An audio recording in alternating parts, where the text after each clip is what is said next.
Boa noite, senhores. Boa noite, senhoras. Que a paz do Cristo esteja conosco. Quando pensamos nesse tema, constelação familiar, ficamos a imaginar como começar, né? E certa feita, ainda na minha adolescência, eu, aluna de Abigail, eu ouvi ela falar de um poema que ela e a irmã dela, Alba, haviam escritos. E então eu perguntei se eu poderia usá-la, esse poema, para começar a falar sobre a constelação familiar. E ela disse que sim. Então vamos começar por ele. O poema diz assim: casa é uma construção de cimento e tijolos. Lar é uma construção de valores e princípios. Casa é o nosso abrigo das chuvas, do calor, do frio. Lar é o abrigo do medo, da dor e da solidão. Casa é o lugar onde as pessoas entram para dormir, usar o banheiro, comer, onde temos pressa para sair e retardamos a hora de voltar. Lar é o lugar onde os membros da família anseiam por estar nele, onde refazem suas energias, alimentam-se de afeto e encontram o conforto do acolhimento. É onde temos pressa de chegar e retardamos a hora de sair. Numa casa, criamos e alimentamos problemas. O lar é o centro de resolução de problemas. Numa casa, moram pessoas que mal se cumprimentam e se suportam. No lar, vivem companheiros que mesmo na divergência se apoiam e nas lutas se solidarizam. Numa casa, desdenha-se dos novos valores, no lar sonhamos juntos. Numa casa, há azedume e destrato. No lar, sempre há lugar para alegria. Numa casa, nascem muitas lágrimas. No lar, plantam-se sorrisos. A casa é um nó que oprime e sufoca. O lar é o ninho que aconchega. Quando refletimos sobre esse poema, a primeira pergunta que nos vem à mente é: eu moro em uma casa ou em um lar? Qual é o sentimento que eu tenho naquele espaço? A casa, ela representa um espaço físico. Telhados, a base, o alicerce, né? As paredes, o mobiliário. E o lar representa o espaço afetivo na qual depositamos a nossa confiança. Um lar está muito além de uma casa, mas não quer dizer que o lar não se torne casa ou que a casa não se torne lar. Depende dos pensamentos e da conduta na qual conduzimos um ou outro. Muitos de nós, certamente, viemos de uma construção de uma casa. Às vezes sem alicerce moral, às vezes sem apoio, em meio de intrigas, como ali mesmo colocou. E a condução incessante para transformar em um lar é um esforço inanarrável para muitos de nós. Mas para falar de casa e falar de lar, então nós temos que pensar em união. Uma casa ou um lar, ela se dá a partir da união de dois seres que se buscam mutuamente para constituir uma família. E daí partirem para a construção desse lar, desse espaço emocional que, independente se é na rua, se é de telhado, se é de lona, se é debaixo de uma ponte, se é uma mansão, se é um casebre, você tem um lar. Porque é o local onde a paz reina naquele momento. Então, a palavra família, que vem decorrente da união de dois seres, para a construção desse lar, ela vem do latim e significa servos. E é interessante, porque a ideia de servo é o quê? De servir.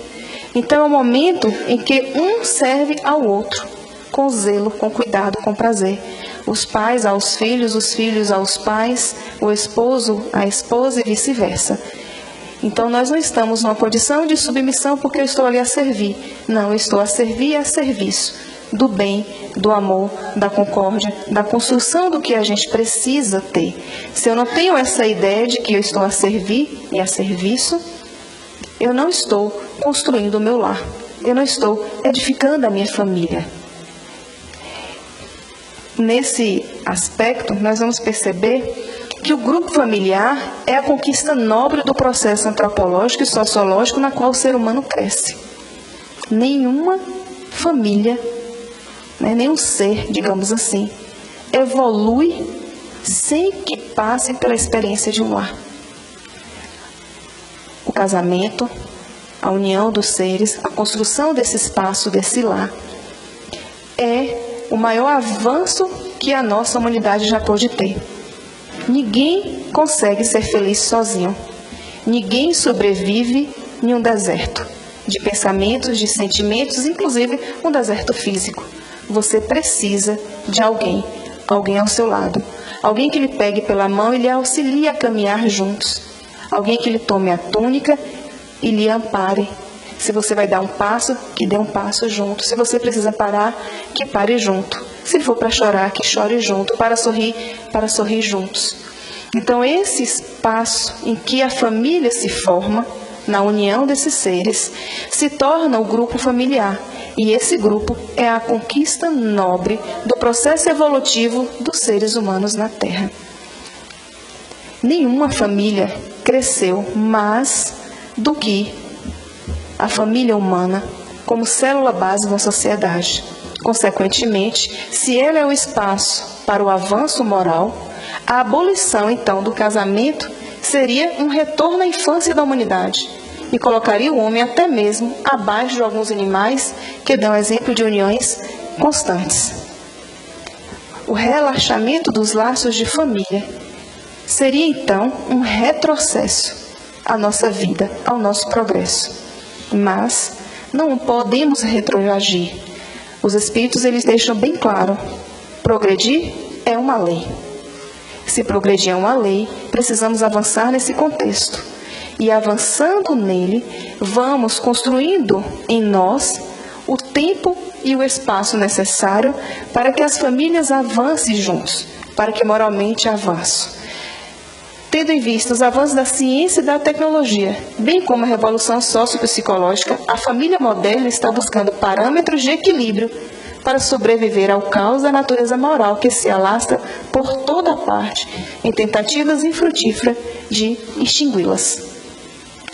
Se a construção da família é um avanço, a extinção é um retrocesso.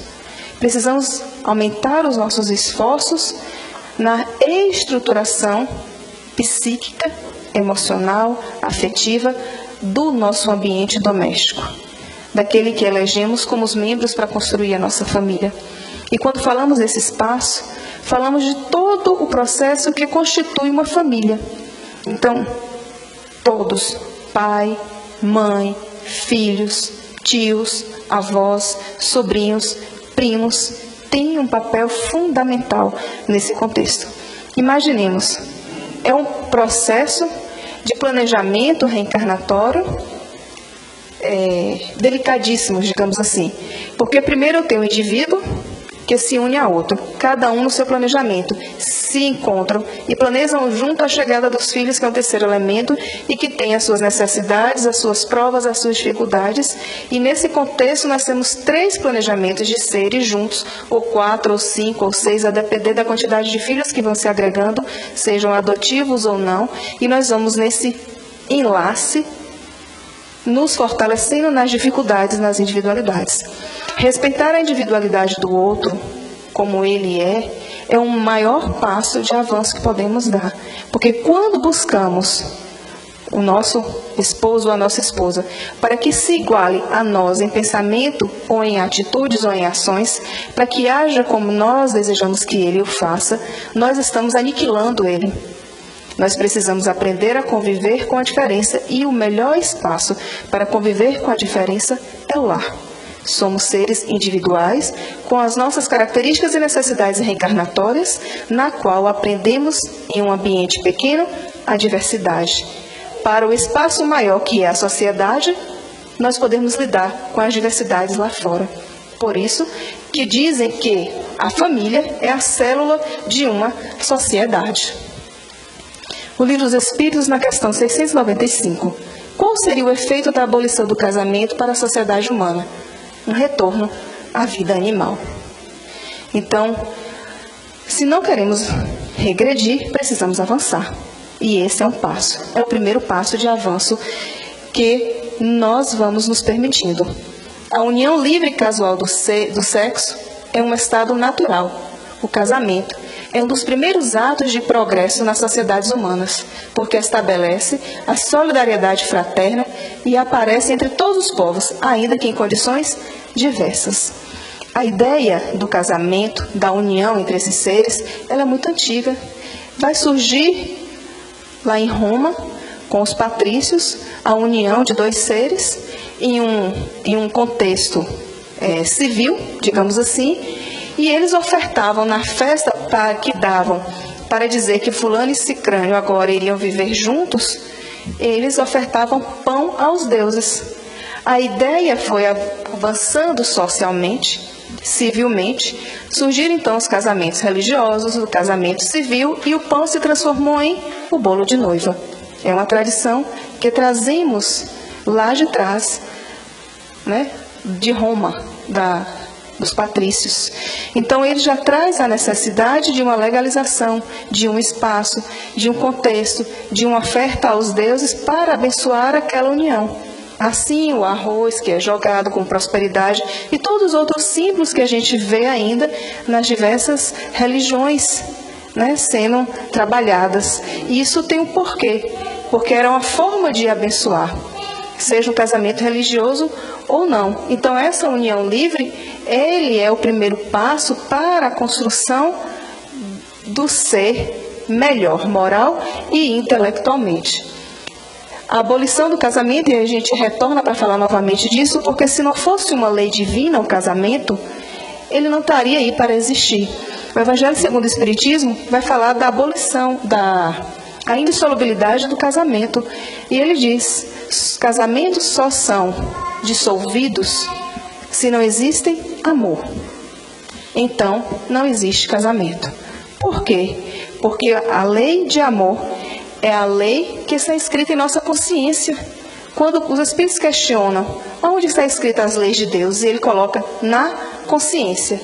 Então, o primeiro passo para vivenciarmos a lei de amor, que é uma lei natural, é uma lei divina, ela está escrita em nossa consciência, desde o momento da nossa criação.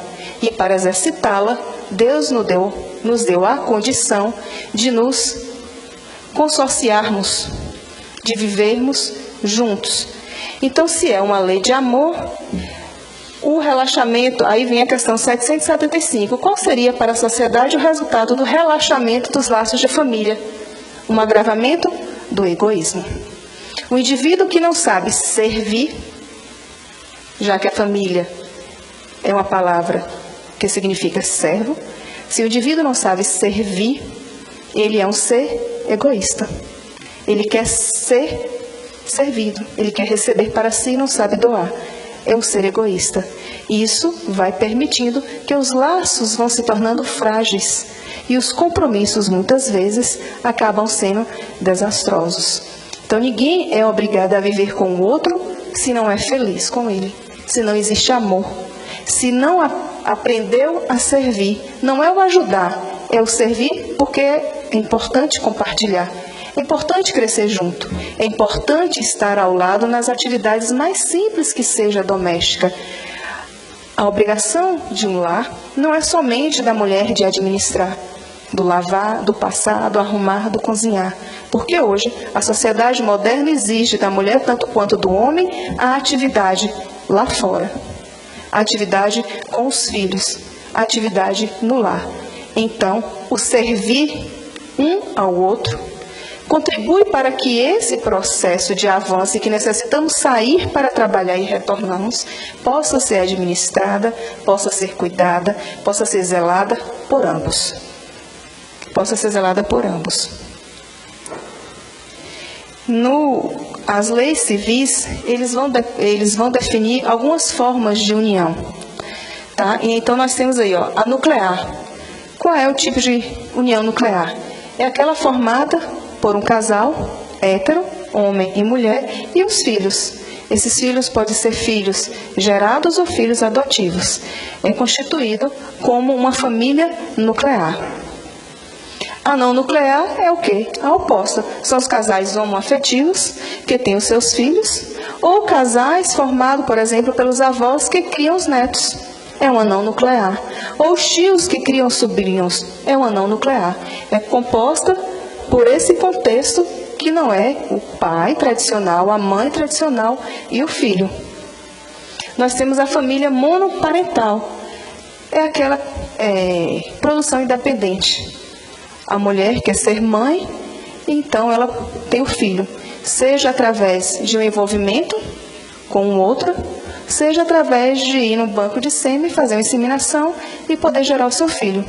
Mas há aqueles casamentos, aquelas uniões que são estáveis e quando o filho chega, se separam e um abandona o filho. O outro, que permanece, ou o pai ou a mãe, se torna então uma família monoparental. Ele cria o filho só. Também pode ser derivado de uma viuvez. Né? Tem um casal, um vem a óbito, o outro tem que criar o filho só. É constituído como sendo essa família. A família recomposta. Nós temos aqui uma mãe com a filha e um pai com 2 filhos. Derivado do primeiro casamento, derivado do primeiro casamento. E eles agora se recompõem enquanto família. Ela leva uma filha e ele leva 2. Então passam a compor 3 seres nesse contexto e o casal. Nesse aspecto, a gente tem uma série de fatores que precisam ser avaliados. Primeiro, a dissolução de 2 casamentos para a formação de um. E os filhos que vêm nessa recomposição. Isso é extremamente delicado nessa recomposição, porque para que haja recomposição tem que haver o divórcio. No Congresso Brasileiro da Família, que ocorreu ano passado, foi muito discutida a questão das famílias recompostas. Por quê? Porque, às vezes, o pai diz para os filhos, você vai ganhar uma nova mãe. Ele vai ganhar uma nova mãe? Não. Porque ele tem a mãe dele, não é uma nova mãe. A mãe não se forma no instalar de dedos. Cheguei uma mãe, estala os dedos, eu quero outra mãe, não quero mais essa, troca essa mãe, eu quero outra. Ao mesmo, ele não ganha um novo pai. O pai é pai, a mãe é mãe. Ele está agora tendo que ser submetido a um novo contexto familiar, mas a personalidade, a identidade, a construção da ideia de pai e mãe permanecem as mesmas. E os irmãos? Aqui são irmãos consanguíneos. E esse? Não é um irmão postiço, digamos assim. E vice-versa. Então você vai ganhar um irmão. Você não está ganhando um irmão, você está ganhando um amigo. Você está ganhando alguém que vai fazer parte da nossa família e que a construção deste novo espaço poderá levar o afeto a se considerar irmãos. Mas você impor para essa criança que esse adolescente é um irmão, ele não vai compreender.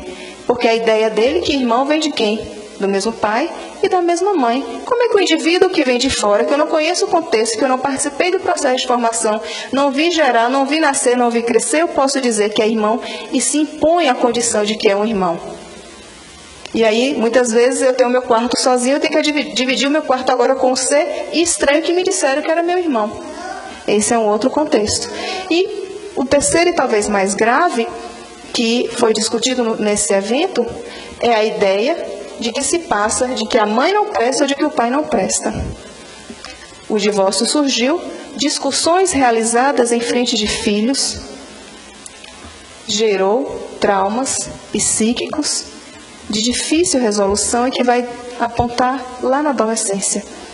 O pai e a mãe são seres que precisam ser preservados. Eu não tenho que dizer para o meu filho, depois que eu me divorcio, que o pai dele não presta. Ele pode não ser bom para mim, enquanto meu esposo, mas ele é o pai, ele é bom para o filho. e vice-versa com a mãe. Então, esse processo que é chamado de alienação com os filhos é um processo extremamente delicado que tem se discutido muito. Respeite a identidade, o amor, o zelo, o pai ou a mãe como herói. Não diga para ele que não presta. É o seu pai, é a sua mãe. Respeite o que foi construído até agora.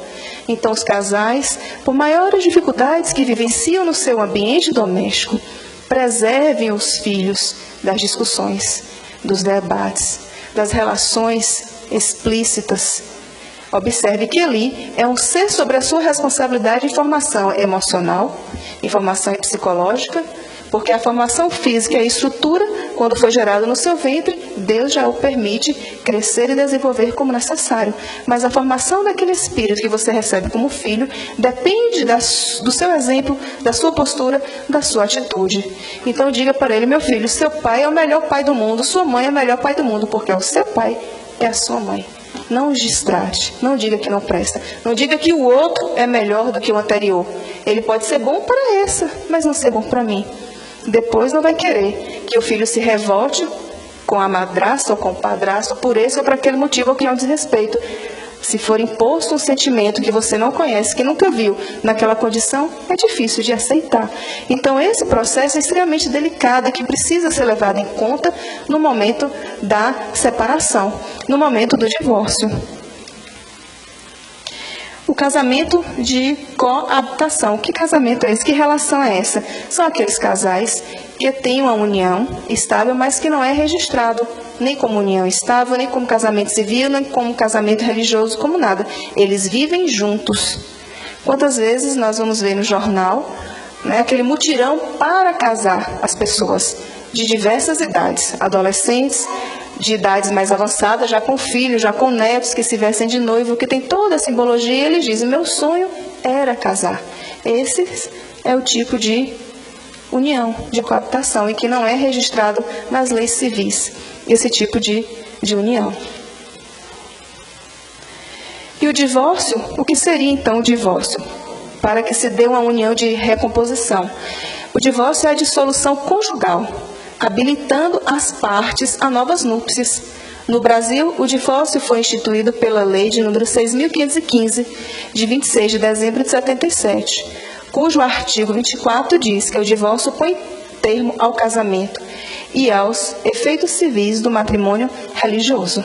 A partir da lei do divórcio, foi um avanço, porque os indivíduos não precisavam manter-se unidos por sofrimento, por dor, por subjugação, por traumas, por imposições.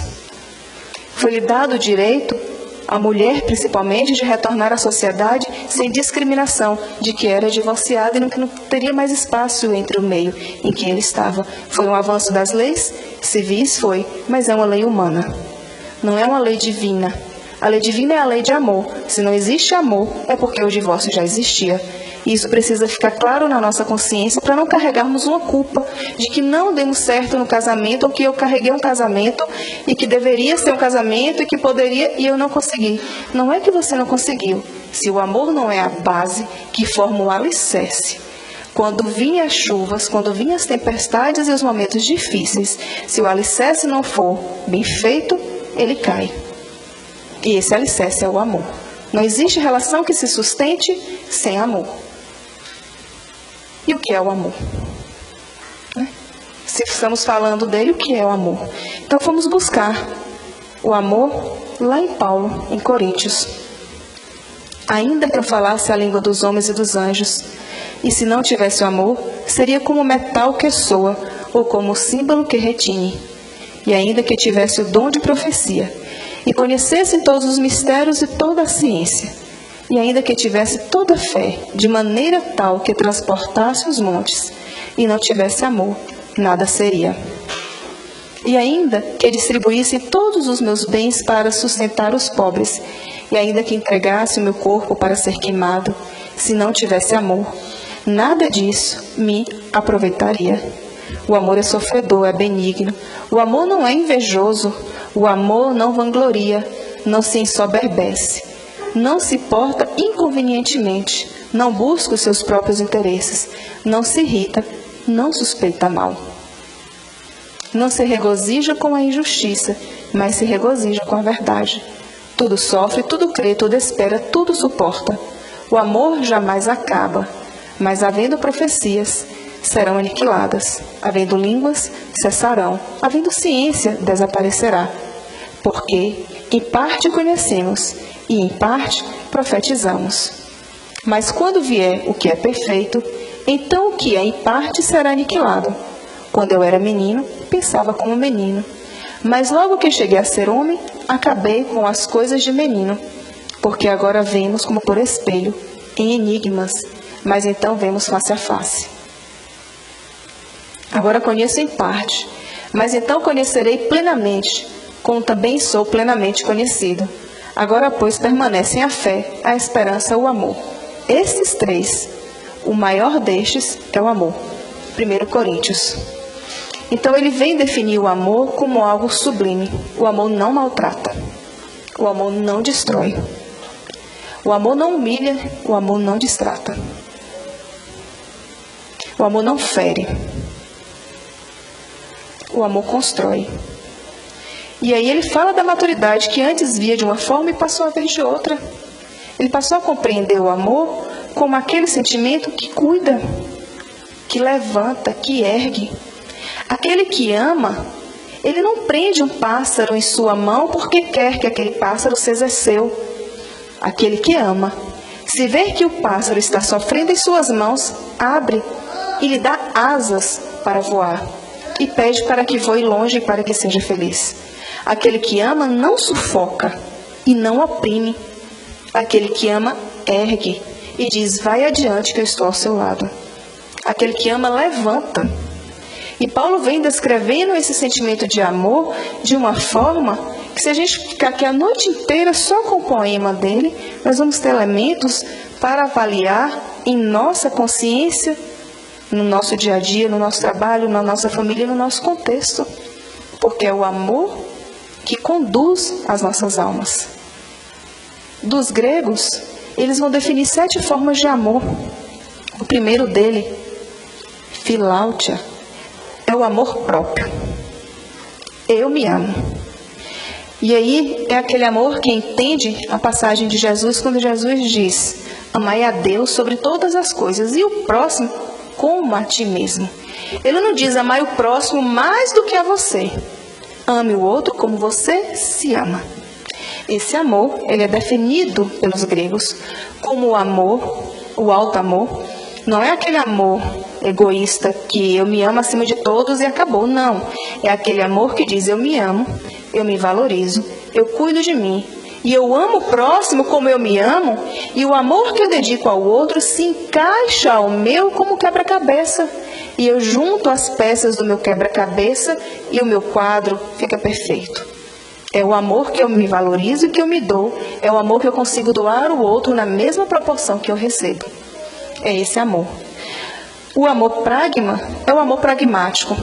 É aquele que muitas vezes é decorrente de união arranjada, de casamentos por alianças políticas, por imposição de um pai, por imposição de uma mãe, e que ao longo da convivência aprende a amar o outro como ele é, e não como eu quero que ele seja. E quando surgem os filhos, esse amor ressurge mais forte, porque eu preciso estar bem para que meus filhos cresçam bem. Eu transformo esse amor.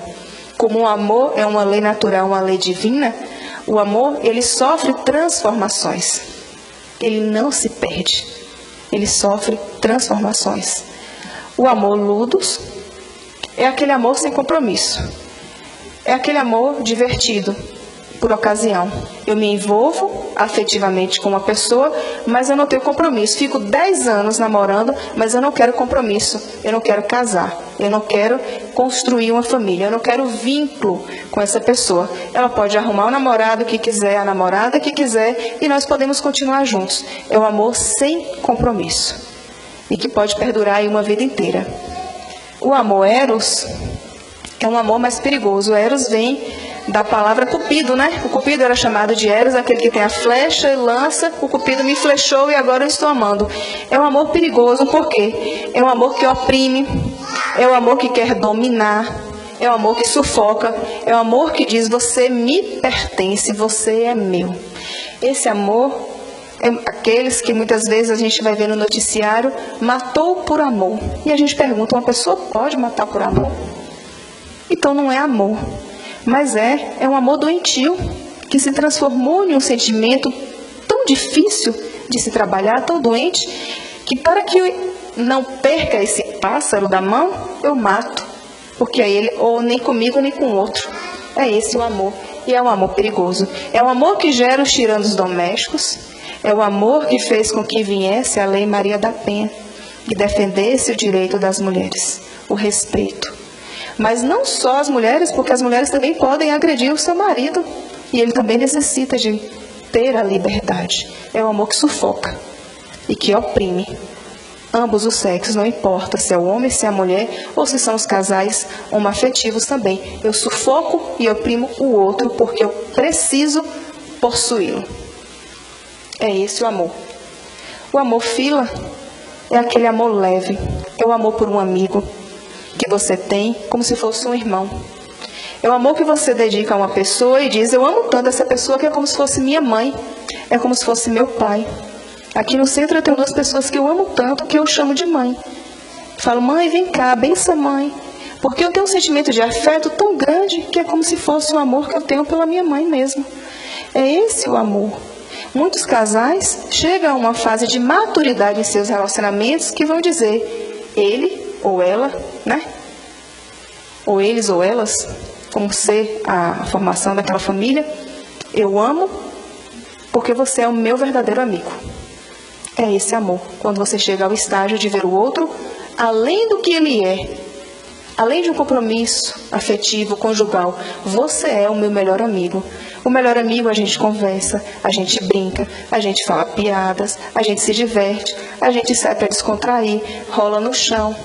Passa dias sem se ver e quando vê parece que foi ontem que a gente se viu. E a saudade de querer estar perto, e você quer estar perto do amigo, quer conversar, quer brincar. Enfim, é esse o amor que agrada, que só a presença ao lado lhe alegra. Quando aumenta o estágio, a gente chega a esse patamar desse amor. O amor estorge é aquele amor que surge com os pais. Eu amo meus filhos incondicionalmente, sem imposição, amo por amar. Ele errou, não importa, eu amo. Ele acertou, eu amo. Ele não reconhece seu amor, ele lhe diz que lhe odeia, não importa, eu amo. É o amor que você dedica incondicionalmente. Ele surge como um amor de pai, como um amor de mãe, quando se dedica àquela alma que vem como filho e que você quer estar perto, independente do que ocorra, independente das contrariedades que venham a surgir na adolescência, na fase adulta, seja lá como for que surjam as contrariedades, é natural, porque somos indivíduos individualizados. Não somos formados pelas ideias do meu pai ou da minha mãe. Eu sou um ser que penso, que tenho sentimentos, que tenho desejos, que tenho ideias, que tenho as minhas necessidades encarnatórias e que eu compartilho naquele ambiente doméstico, naquele lar, naquela casa. E você dedica a ele um amor incondicional. E por fim, o amor ágape. Esse é o amor que se compara ao amor de Deus. É quando você ama o outro indistintamente, não importa quem ele seja. É aquele amor, amar o próximo. Quem é o próximo? Qualquer um de nós somos o próximo. O próximo mais próximo, aquele que está no nosso lar, aquele que está no nosso trabalho, aquele que está no centro espírita. É o próximo. É aquele mendigo que passa na rua, ele pede. É aqueles que estão lá no semáforo, brincando de bolas e precisa do dinheiro. É o próximo. É o que está caído. É o próximo. É o amor próximo ao amor de Deus. É o estágio máximo da representação desse amor. Dia virá em que se perguntará se é mais humano, mais caridoso, mais moralizador, retém entre si os seres que não podem viver juntos, do que lhes conceder a liberdade. E se a perspectiva de uma cadeia indissolúvel não aumentará o número de uniões irregulares. O Evangelho segundo o Espiritismo, no capítulo Insolubilidade do Casamento. Então, nós não podemos reter junto a nós seres que não se suportam na convivência. É infligir a lei de amor. É você forçar o outro a lhe suportar e a lhe amar de uma forma bruta. Ninguém ama dessa forma. O amor, ele não nasce dessa forma. Ele é uma conquista diária de algo que você semeia todos os dias. Se naquele ambiente é semeado desilusão, descontentamento, desavenças, dentre outras coisas, como que você vai manter do seu lado se você não ama ou não é amado? Não há condições para isso. E muitos, depois que se separam, se tornam amigos e passam a cuidar um do outro. Aí pode dizer assim: eu sou muito melhor seu amigo do que eu fui como seu marido ou como fui como sua esposa. Que bom, pelo menos conseguiu vencer uma etapa da sua programação reencarnatória sem necessariamente sofrer a opressão do convívio diário. Então, que sejamos bons amigos e transformamos o sentimento de amor que não deu certo lá, no amor de irmão, no amor de amigo, no amor fila. No olhar espiritual, nos diz André Luiz, no Nosso Lar, em um dos diálogos que ele tem com Silas, Silas vai explicar para ele que há 4 tipos de casamento na Terra. Há a união marcada pelo amor, há casamentos em que a fraternidade é um sentimento dominante, existem uniões de provas e há, por fim, os casamentos criados pelo dever. O matrimônio espiritual realiza-se alma com alma. Os demais representam simples conciliações para a solução de processos retificadores. Então, se nós estamos em um mundo de provas e expiações, é comum que na Terra o maior número de uniões estáveis que a gente tenha sejam uniões por provas, por necessidades de reparo conjunto. E a única forma que eu tenho que reparar é voltando para a carne, reencontrando. E aí, nesse processo, é extremamente importante cada etapa. A etapa do namoro, porque é o momento do encantamento, é o momento do envolvimento, é o momento da construção da afetividade verdadeira. Depois vem a etapa do noivado, a etapa do casamento. Não vamos vencer as etapas e partir direto para a comunhão, para o convívio a dois, sem vivenciar essa construção, porque dificilmente se sustentará. O IBGE, ele relatou no último censo que foi feito em 2017, que para cada 3 casamentos há um divórcio. E no ano de 2017, essa matéria foi publicada em janeiro de 2018, ele diz que no Brasil, em 2017, ocorreram 344 mil divórcios. E as estatísticas que foram avaliadas são uniões que surgem 3, 4 meses de união e se separam. Casamentos que não passam de 14 anos juntos. A faixa de casamento hoje no Brasil dura no máximo 14 anos. Os que sobrevivem, 16, 17 anos, já está no lucro, já passou da crise dos 14, né? Não é mais crise dos 7, não, agora a crise é no 14. Então, eles vão relatando o número de separações que surgem a partir de uniões imediatistas. Então, a etapa do relacionamento, do envolvimento, do namoro, do noivado é extremamente importante para o conhecimento e você pensar: eu estou pronto para abrir mão de certas coisas que eu não gosto no outro para conviver com ele? Porque depois que casa, você vai dizer: eu não sabia, mas eu quis conviver com isso, porque eu lhe amo como você é. Eu não tenho que amar o outro porque eu vou casar e quando eu casar, eu vou modificá-lo. Você não modifica ninguém, nem Jesus não modifica. Ele espera o tempo de a cada um. Há um provérbio que diz que um homem saiu na sua cidade e disse que iria em busca da mulher perfeita. E aí ele foi, passou por diversos lugares do planeta todo. Sempre encontrou várias pessoas e não conseguiu ficar com ninguém. 30 anos depois, ele retorna para sua cidade natal. E um amigo pergunta: e então, encontrou a mulher perfeita? E ele diz: encontrei. Cadê-la? Ela não está comigo. Por quê? Porque ela buscava um homem perfeito. Então, se eu busco a mulher perfeita, se eu busco um homem perfeito, eu vou ficar só. Porque se agora eu busco alguém que me auxilie nas minhas imperfeições, me transformar, aí eu vou encontrar alguém. Mas se eu já quero alguém pronto e perfeito, eu não vou encontrar, nem ele nem ela, não vão encontrar. É necessário, para que as uniões venham no processo retificadores, tá? Que são os processos que André Luiz coloca como processos retificadores, para que a gente consiga avançarmos juntos.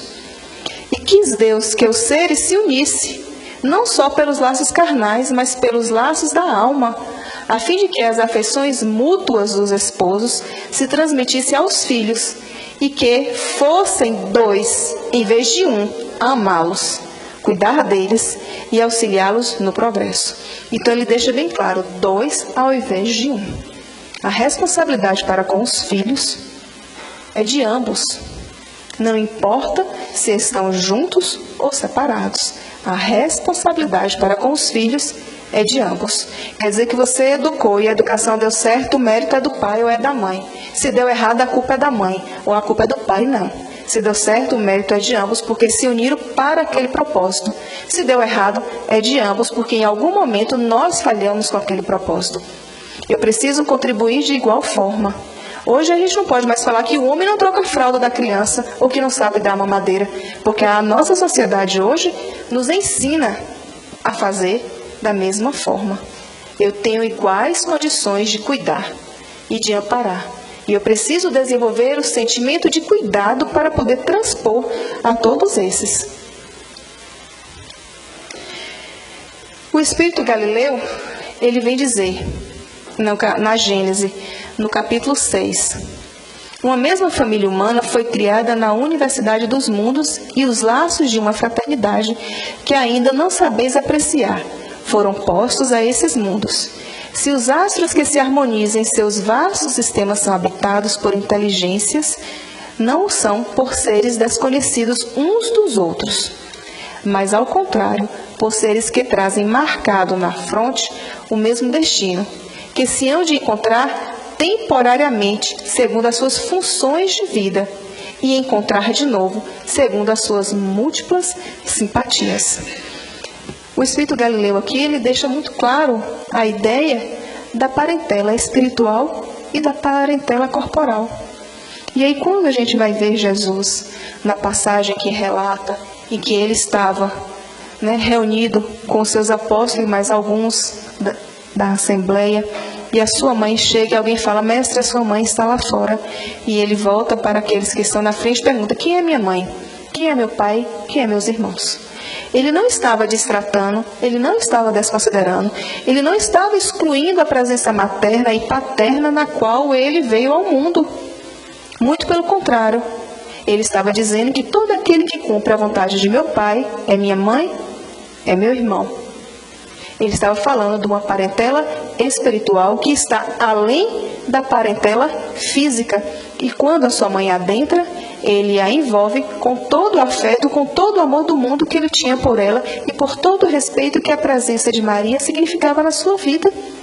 Foi a mãe que a recebeu no ventre para que ele tivesse o corpo físico necessário e cumprisse com a sua missão na terra. E se ela não quisesse ele? Ele não estava desconsiderando a importância de Maria em sua vida. Ele estava aproveitando a oportunidade para dizer que existem a família espiritual e a família consanguínea, e que a família consanguínea, ela se encontra temporariamente vinculadas. Por isso que nós vivemos um mundo em que os nossos relacionamentos, a maioria deles, acabam se tornando de provas e expiações. Mas não quer dizer que os laços enfraquecidos por um laço consanguíneo não se tornem uma família espiritual, não. Eu posso estar constituído por uma família de provas, em que vínculos de resgates ali estão estabelecidos, mas que quando eu decido amar e amar incondicionalmente, eu transformo a família de prova na minha família espiritual. E essa se torna a minha verdadeira família. Depende do olhar para qual eu tenho no meu lar ou na minha casa. E por que é tão difícil viver em família? Por quê? Porque nós somos seres individuais, comprometidos com a lei de amor, comprometidos com a nossa consciência. E quando reunimos todos em um ambiente doméstico, nos deparamos com as individualidades e as dificuldades diversas e não sabemos lidar com elas. Surgem as antipatias, as dificuldades, as desavenças. surge aqueles questionamentos dos filhos: você ama mais fulano do que a mim. Não é que uma mãe ou um pai ame mais um filho em detrimento do outro. Para um, eu tenho um sentimento vinculado às minhas afinidades e os compromissos reencarnatórios que nos desencadearam. Para outros, eu tenho as mesmas relações. Não é um amor maior ou um amor menor. São amores diferentes porque são seres diferentes. E os pais, muitas vezes, querem pôr a condição de que amam iguais. Não amam. E que tem que educar os 2 filhos da mesma forma. Os 3 filhos, os 4, os 5, não importa a quantidade, da mesma forma. Não vão conseguir. São seres com necessidades diferentes. Para um, você diz: senta aqui e fica quieto, ele fica. Para o outro, você fala 10 vezes: senta e fica quieto, ele não fica. Aí você tem que amarrar na cadeira. Não vai ficar. Então, como é que eu vou lidar da mesma forma, usar o mesmo peso e a mesma medida para lidar com seres diferentes, com necessidades diferentes, com problematizações diferentes e que venham ao nosso encontro, ao seio doméstico, para o reparo, para a construção desse ideal? Então, o pai dizer que ama igual, ele está tapeando a sua consciência para não admitir que ama diferente, porque ama diferente. Ama um só? Não. Eu não sei como Deus foi tão sábio que se você tiver 10 filhos, você ama de uma forma tão intensa os 10. E se tiver 20, vai amar de uma forma tão intensa os 20. E se tiver um, ama um da mesma forma. Diferenciado pelas personalidades e necessidades que lhes são colocadas em mãos, mas amam da mesma forma. Então, a dificuldade de viver em família está no momento em que eu, no meu egoísmo, não abro mão para servir. Se a família é servir, eu não abro mão para servir, para ouvir, eu quero falar. Não cabe mais ser um tirano doméstico. Eu mando e tenho que obedecer. Até porque os filhos de hoje não são como os nossos, que bastava o pai olhar, você já entendia e ficava quietinho. Hoje você pode olhar 10 vezes, você pode puxar assim, olhar no olho, não faz diferença. Porque eles necessitam hoje de um argumento. Se o pai da gente falar, você perguntasse: pai, o que é isso? Não pode. Não pode por quê? Porque não. Não posso lhe dizer agora, ou não lhe interessa, não é assim. A gente aceitava. Vai falar para o seu filho: não, por que não? Porque não, mas por que não? Se você não tiver um argumento suficiente, você não convence e vai ficar insistindo. Por que não? Ou porque sim. E vai ficar naquele debate infrutífero. Então não adianta você impor uma condição hoje aos espíritos que estão reencarnando. Você precisa demonstrar pelo exemplo porque sim ou porque não. E o demonstrar por exemplo não é dizer para o seu filho que você é perfeito, não. Porque lá na frente, quando ele crescer, a ideia do herói vai ser destruída. Ele vai lhe enxergar como você verdadeiramente é. Paulo diz: e eis que eu os verei como um espelho, face a face. Então eu vou ver no meu pai ou na minha mãe o meu reflexo, o meu defeito, o meu sentimento. Ele vai ter também. Aquilo que mais irrita no seu filho é aquilo que você tem igual a ele. Você não quer enxergar em você, você enxergou nele, porque é mais fácil apontar o argueiro e a trave do olho do que você olhar no espelho e ver face a face que ali está o seu, por afinidades inúmeras que lhes permitiu estar juntos e que ali vocês precisam vencer aquele limite ou aquela dificuldade juntos. Por isso que estamos no mesmo lar. Por isso que temos os pais que necessitamos. Temos os filhos que precisamos. Temos os avós e os tios que merecemos. Temos os primos que também estão no nosso contexto. Porque todos compõem uma constelação familiar necessária para produzir a evolução moral de todos que compõem essa constelação. Não tem como ser diferente. E Deus, na sua sabedoria infinita... Deus, na sua sabedoria infinita, Ele nos deu de presente o esquecimento do passado. Não importa o filho que eu estou recebendo, se matou, quem feriu, quem traiu, quem roubou, quem fez, quem desfez. Eu estou recebendo um ser para amar. Eu não estou aqui para ver o que ocorreu lá atrás, nas encarnações que foram, pouco importa elas. Eu vou responder por esta no momento que eu desencarnar. Eu vou prestar contas por esta. As outras que eu ainda devo, eu vou pagando aí as parcelas suaves nas encarnações que ainda tenho pela frente. Mas esta, aquele que vem comigo, é para amar. Se veio com deficiências físicas, é para amar. Intelectuais, é para amar. Se veio perfeito, é porque era para amar. Se veio bonito, se veio feio, é para amar. Não importa como veio, o que importa é que veio. E o mais importante, veio para amar e para ser amado. Não vamos pensar que Deus nos concedeu a oportunidade de construir o lar e de receber nele seres endividados como nós, que também somos endividados, se não fosse para amar. Por isso, a lei de amor. Os casamentos que ocorrem por acidente, muitas vezes ocorrem nas festividades, tem-se uma relação, dessa relação surge um filho que muitas vezes você não sabe nem como vai conduzir, mas por que veio? Porque você necessitava amar. Ninguém consegue desenvolver o sentimento pleno de amor se não se propor a amar. Não importa se é um filho gerado ou se é um filho adotivo, é alguém que você se dispôs a doar-se para amar.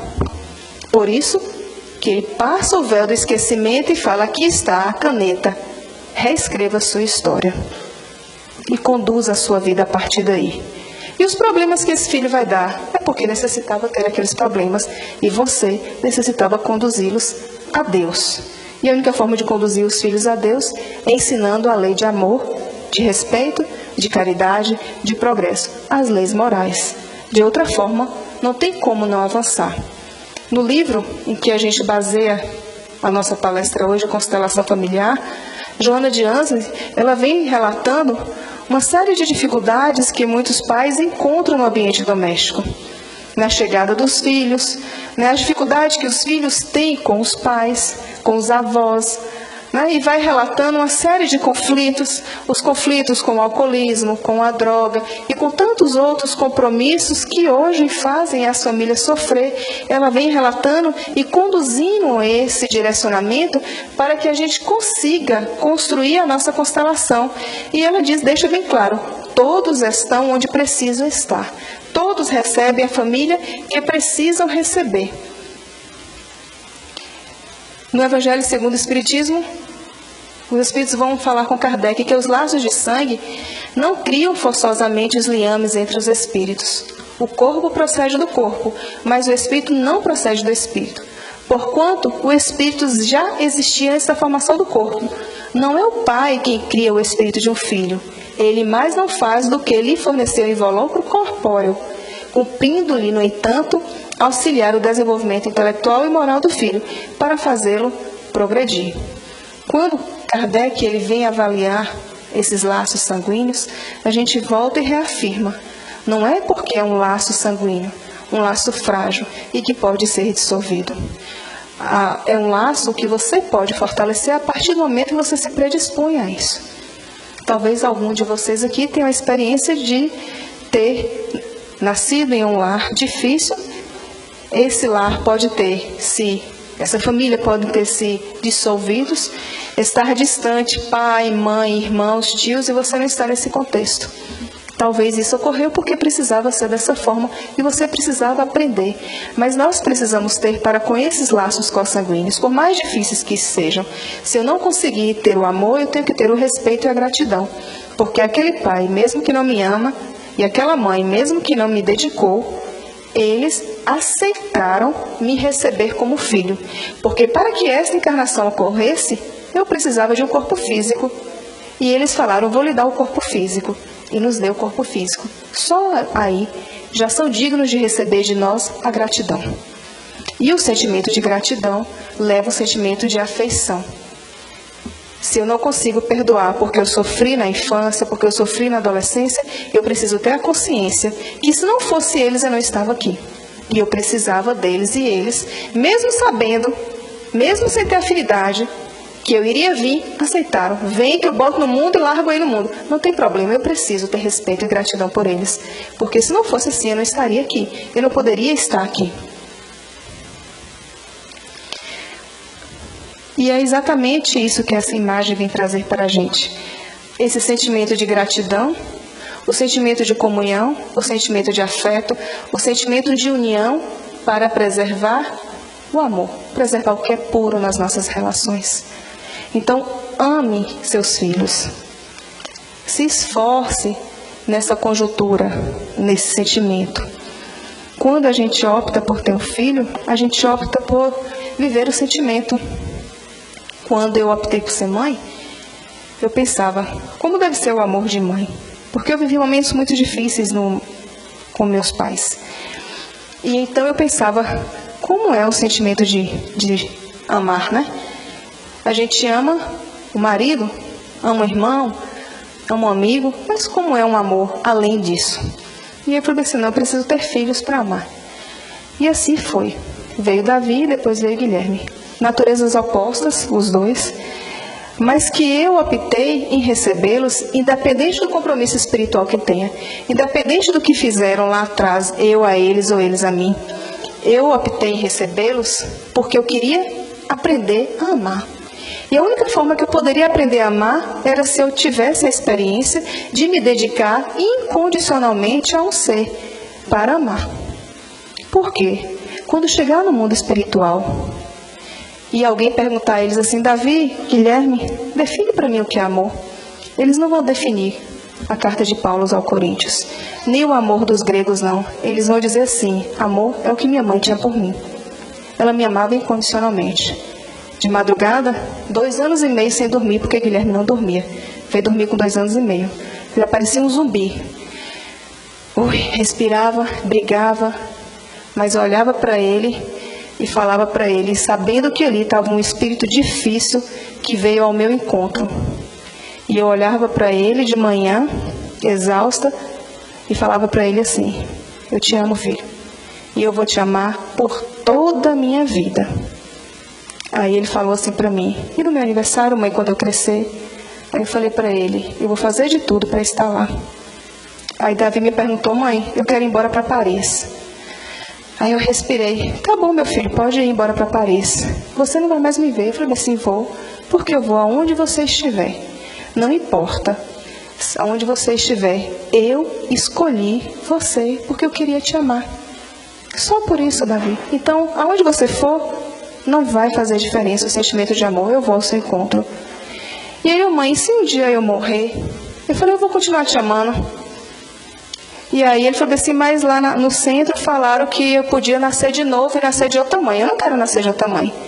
Eu falei, meu filho, não importa a mãe pela qual você vai nascer daqui para frente.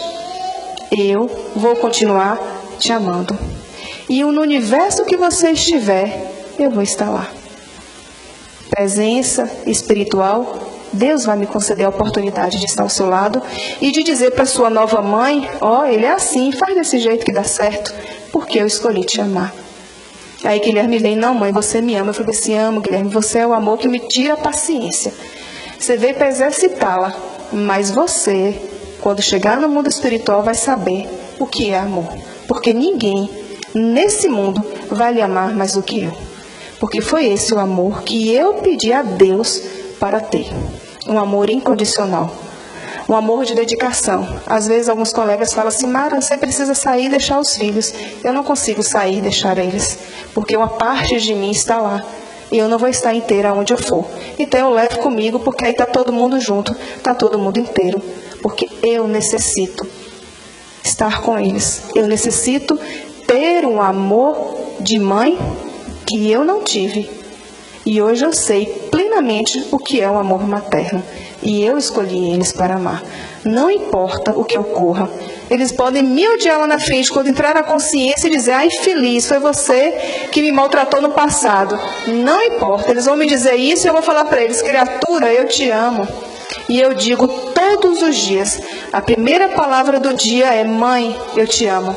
E a última da noite, mãe, eu vou te amar por toda a minha existência. Porque nós precisamos ter filhos, ter laços eternos. Se esse laço veio para ser consanguíneo, eu hei de transformá-lo em um laço espiritual.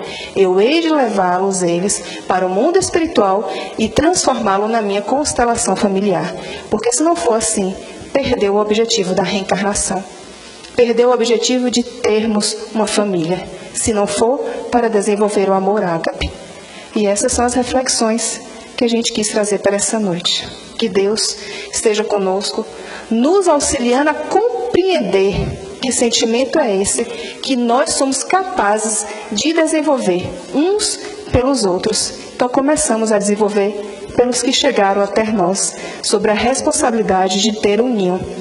E que a gente possa sair dessa noite repensando no nosso lar, não na nossa casa, porque essas são as paredes que se edificam externamente, mas que a gente possa pensar no lar íntimo que cada um de nós carregamos, para que os nossos filhos, os nossos amigos que estejam lá fora percebam, lá fora é bom, mas voltar para casa é melhor ainda, como foi dito no poema.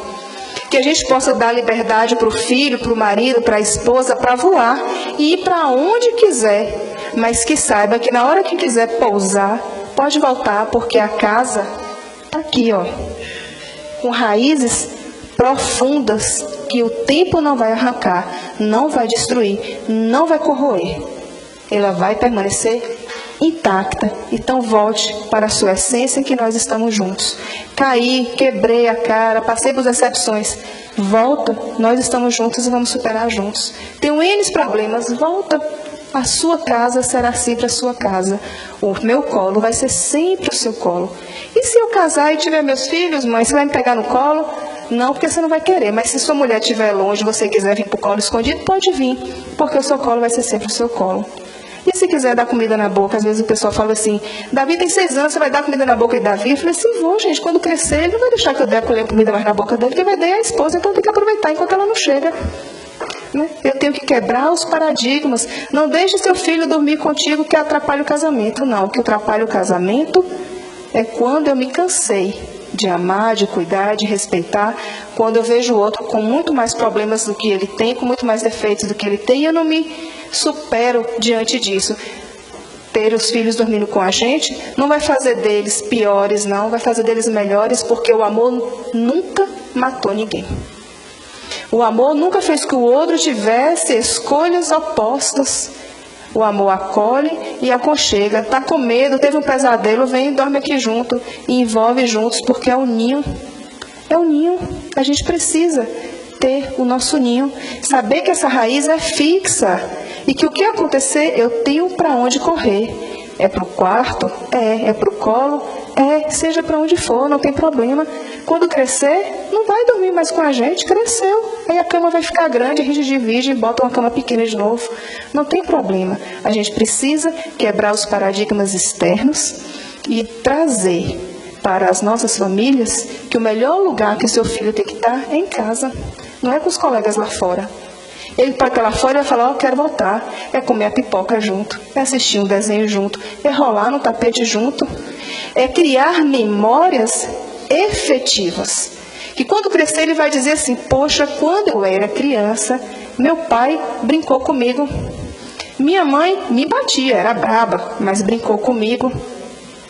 Meu irmão brincou comigo. Eu tive infância. A infância que brincava na rua? Não, a infância que eu brinquei dentro de casa. A infância que assistia televisão. Quantas televisões tem na casa? 3, 4? Não, tem uma. Por quê? Porque todo mundo tem que assistir junto. Se eu não abrir mão do meu programa preferido para assistir um programa de criança, eu não sei servir. Todo mundo tem celular, tem tablet? Não. Tem um momento de cada um ter o seu. Eu preciso viver aquele momento junto. E não distanciar para um filho dizer, pai, desliga o celular, vem ficar comigo. Porque o momento que o pai está em casa é à noite. Ele passa o dia trabalhando, a mãe passa o dia trabalhando. Então, quando eu chego à noite, eu quero estar com quem? É com meu pai, é com minha mãe. Vai dormir tarde? Vai. Todo mundo vai dormir tarde. Se eu tenho 1 hora junto, é 1 hora intensa, 2, 3. E não pense aquela ideia que pregam. É 1 hora de qualidade. Porque se for o dia inteiro, também tem que ser de qualidade. É 1 hora que eu tenho, é o máximo que eu posso dar e vai ser o suficiente. Não vai. Porque quando a gente ama, a gente quer estar junto. E 24 horas junto ainda não é o suficiente. A gente vai para o mundo espiritual dormir e ainda quer estar junto. Como é que 1 hora de um dia é suficiente? Não é. Então a gente precisa trabalhar esse sentimento, esse afeto, essa construção. Por isso que muitos preferem estar lá fora e não em casa, porque tem uma casa. Quando a gente mudar a ideia e desenvolver um lar, eles vão querer estar dentro de casa. Aí o amigo vai bater na porta e vai falar, não, estou brincando aqui, depois eu vou. E esquece. Porque você tem que construir o espaço mais importante, mais acolhedor, onde estamos juntos, é o nosso lar. Volte para ele quando precisar. E que Deus nos ampare para que quando a gente retorne para o nosso lar universal, a morada do nosso Pai, a gente possa estar com a nossa consciência tranquila do dever cumprido. Que assim seja.